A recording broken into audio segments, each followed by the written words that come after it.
ngo ni igihugu cy'u Burundi kigeze kuvuga amagambo atari meza ku gihugu cy'u Rwanda, ndetse ibyo bintu byaje kubabaza buri munyarwanda wese aho yari ari hose, haba wari uri mu gihugu ndetse n'uwari uri hanze yarwo, ndetse n'uwangaga u Rwanda yigeze kubabara cyane. Ndetse ni igihe Evariste Ndayishimiye yigeze kuvuga yuko igihugu cy'u Rwanda ari igihugu gihungabanya umutekano w'ibihugu byose, ndetse ari igihugu cy'igisahuzi. Ndetse akomeza agenda afatanya na Antoine Felix Tshisekedi Tshilombo avuga yuko igihugu cy'u Rwanda ari igihugu gifasha umutwe wa M23, ndetse mu buryo bwo kugaragariza isi yose kugira ngo berekane ko igihugu cy'u Rwanda gifite intandaro mu biri kubera muri Repubulika Iharanira Demokarasi ya Kongo. Ndetse birinavuga yuko iki gihugu cy'u Burundi gikomeza kwitanga muri Repubulika Iharanira Demokarasi ya Kongo mu buryo bwo kugarura umutekano, ariko mu by'ukuri nabo nta zindi nshingano, nta kindi baba bashingiyeho, cyangwa se nta kindi gituma birirwa bikarakaza cyangwa se biziringa mu ntambara iri kubera muri Repubulika Iharanira Demokarasi ya Kongo. Nta kindi ni ubutunzi buri muri kino gihugu, kuko nabo iyo barimo barwana cyangwa se barimo bagarura uwo mutekano bavugaga, nta kindi nabo baba bari gufata no kuri ubwo butunzi bajyana iwabo. Mbibutsa ko igihugu cy'u Burundi ni igihugu gikennye cyane, ndetse n'igihugu cyagaragayemo inzara ikomeye cyane. Evariste Ndayishimiye yagiye mu mahanga atakambira isi yose cyangwa se n'abandi bayobozi bagiye batandukanye, avuga ko igihugu cye gikennye, ndetse bagiye kuzicwa n'inzara. Ndetse ni ibintu bitashimishije abarundi bose bari bari mu gihugu cy'u Burundi, ndetse n'abandi bose bari bafite ubwenegihugu bw'u Burundi. Ndetse ni ibintu bitigeze bishimisha abarundi, kuko kubona umuperezida nk'umuperezida w'igihugu akajya gutakambira abandi baperezida, nko kubona umugabo akemera akanapfukama, ni ibintu byababaje buri murundi wese, ndetse n'ibintu byari bigayitse. Ntekereza ko ibyo bintu byigeze kuvugwa, ndetse byananagaragaye, buri muntu wese arabibona, yabona ko Evariste Ndayishimiye ashobora kuba hari afite impamvu yabikoze. Ndetse yaranatakambye cyane apfukama anasabira igihugu cy'u Rwanda ibihano, kubera ko hari ibiri kubera muri Repubulika Iharanira Demokarasi ya Kongo. Avuga ko igihugu cy'u Rwanda kiba cyarabigizemo uruhare. Antoine Felix Tshisekedi Tshilombo nawe akomeza kuvuga yuko hari ingabo za RDF zigera ku bihumbi 30 byose zaba zaramanutse muri Repubulika Iharanira Demokarasi ya Kongo, mu buryo bwo kugira ngo babe barwana ku ruhande rw'umutwe wa M23. Hari igihe uyu mutwe wa M23 cyangwa se uyu mutwe w'iterabwoba waje muri Repubulika Iharanira Demokarasi ya Kongo uhagarika buri kimwe cyose, amabanki n'ibindi bigiye bitandukanye. Ndetse uyu mutwe by'umwihariko Kivu y'Amajyaruguru, Goma, bigeze gushinga na banki neza isa nk'iri Kinshasa.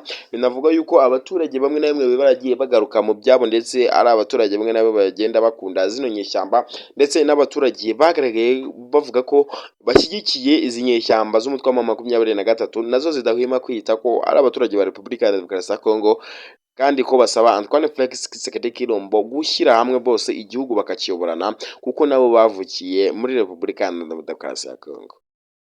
Antoine Felix Tshisekedi Tshilombo avuga yuko hari imirongo itukura atagomba kurenga, ndetse ko atagomba gushyira igihugu cye mu kangaratete, nk'abe yajya ku biganiro cyangwa se yakwicara hamwe aba yakwicara ku ntebe imwe n'izi nyeshyamba za M23 zidahwema kugenda zizengereza iki gihugu cya Repubulika Iharanira Demokarasi ya Kongo.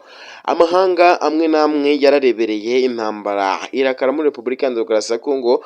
Umutwe wa M23 ugenda wigarurira uduce tumwe na tumwe tugiye dutandukanye muri Repubulika Iharanira Demokarasi ya Kongo.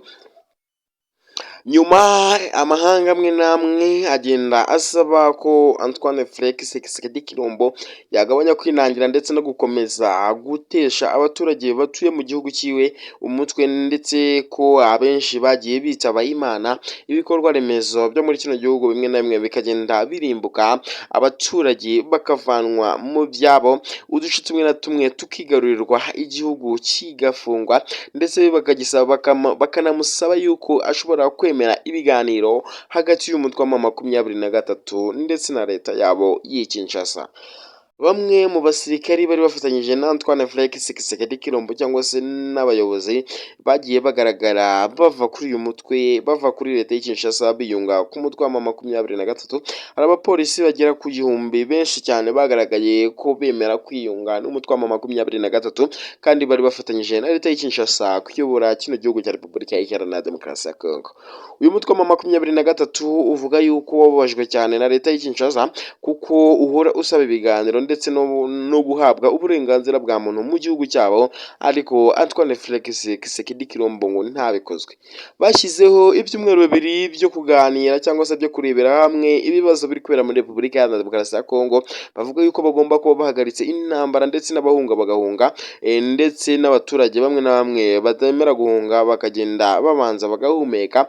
Ariko Antoine Felix Tshisekedi Tshilombo yahise ategura ekipe ikomeye cyane ndetse n'intwaro zihambaye, dore ko Leta Zunze Ubumwe za Amerika zamaze gusesekara mu gihugu cya Repubulika Iharanira Demokarasi ya Kongo n'abakomando bagiye batandukanye kandi batojwe ibihambaye, ndetse bahita bagaba ibitero muri ako kanya bari bihagiye k'ibyumweru bibiri byo kuba batanze agahenge intambara ikaba icogoye.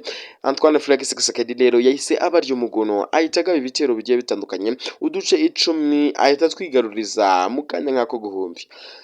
Umutwe wa 23 wamagana Leta ya Kinshasa kugaba ibitero mu gihe bihaye agahenge ko kugabanya intambara ndetse no kuganira kuri iki kibazo kiri kubera muri Repubulika Iharanira Demokarasi ya Kongo.